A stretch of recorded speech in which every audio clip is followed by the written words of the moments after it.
Charlie Kirk has died, and regardless of your political affiliation, however you feel about the situation, it cannot be denied that an escalation like this is going to be good for no one.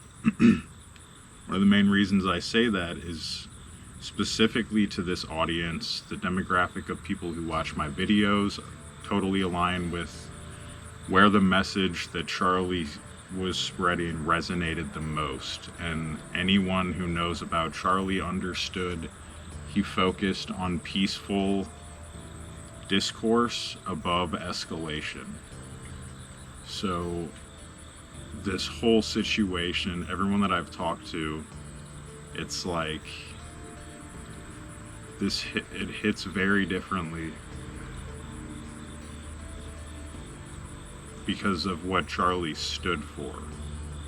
And the reason why that matters so much, having open conversation and talking with people, is anyone who understands or has met someone who is capable of doing terrible things, taking extreme action physically, mentally, acts of war, as you might be able to call it. Anyone who is capable of that does everything in their possible power to avoid it, because they understand that escalation leads to nothing good without a massive sacrifice. Anyone who's been to war, I have never been to war. I don't understand, but people in my family fought in wars or were in the military. I worked for 2 years on a defense contract with active military, and a lot of people who, they're capable of doing just about anything, but they're also some of the most peaceful people you could ever encounter, because they understand the ramifications of something like removing a voice like Charlie's from the world.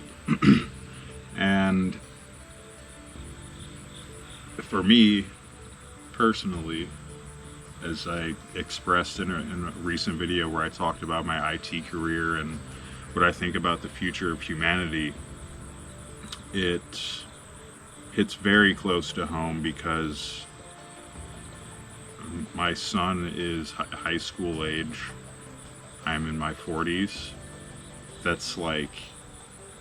That is where the change is going to happen in this country. It's not going to happen with the generation that's aging out and dying. Everyone blames boomers for all of the bad stuff. Not all of it, but you understand what I'm saying. Like, you can't just blame things that are happening in the past. There has to be action right now that is feeding and growing the future generation so that we can avoid conflict. I try to preach this to my son all the time. We have disagreements. It's 100% natural. You're 99% chance the person watching this video is a male and probably butted heads with their dad at some point in their life. And anyone who knows me understands I try to be as peaceful and calm as possible, and I really don't like conflict. I'm not afraid of conflict, but I don't like it. That's not how I want to live my life. So when my son and I have disagreements and things get heated, I just try to convey to him, like, dude, you have responsibilities. I have responsibilities. If either of us don't fulfill our responsibilities, it's going to end up creating some level of like unpeaceful atmosphere, or something is more likely to go wrong. Therefore, we try to live our lives in a way that promotes peace and calm and avoids conflict. So all of that is to say that's I don't know anyone who could argue against the fact that that's what Charlie stood for the most. And I think, at least for our generation, because we haven't really had anything like this, There's a lot of people talking about what it was like back in the 60s. But for my generation specifically and younger, like that, it just feels so weird to see someone that was like actively encouraging communication and putting it out there. And whether or not change your mind is irrelevant, because thoughts and ideas, regardless of how good or bad they are, the only way to truly vet them is to put them into the open and let there be public discourse. So I don't see anything positive in the near term that's going to come out of this, other than like a generation of people being motivated to continue what Charlie was doing. I only speak for myself when I say this, but I was encouraged and had hope for the future when I would watch his videos, but in a way that also kind of made me passive. It pacified me to some degree, because I was like, great, someone else is doing this. And it was kind of like a burden off my shoulders, because I knew this guy had a huge stage, communicated with other people like Tim Pool and various other, like not necessarily conservative people, but just thinkers and critical thinkers. It's really hard to put it into words,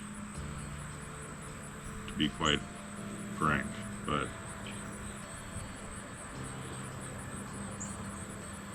at the end of the day, it really all just goes back to being responsible and standing up for things that you see that are wrong. Because when I'm pacified by watching someone else go do something good, that in a way, like, I was removing myself from the pool of people who could be making a positive change in society. And I have platforms where I can do that. So I could envision a lot of people being motivated to become more active in their communities, which ultimately will be a good thing, but only if it's directed with the right intent. I know there's a lot of anger and this just like rage for vengeance that people have building up, but if there's any way to take that and convert it into something which is constructive and helps feed a generation of new Americans and ultimately people across the world that want to avoid conflict and have conversation, we'll end up being in the best possible place. But it's just one day at a time and one person at a time. So if you're still watching, I appreciate the investment in your time, and I hope you have a wonderful rest of the day. Communicate with your friends, family. It's times like this that really do shock a nation, and ultimately I think the world. Charlie wasn't just known in the US. And it awakens, it kind of ignites a flame, or throws fuel on a flame that was already starting to build. And that can be kind of scary. So be alert, be aware. Don't just walk around with your head down. Okay? That's you have a duty to yourself and anyone you're responsible for to be aware of what's happening in the world, regardless of whether you like it or not.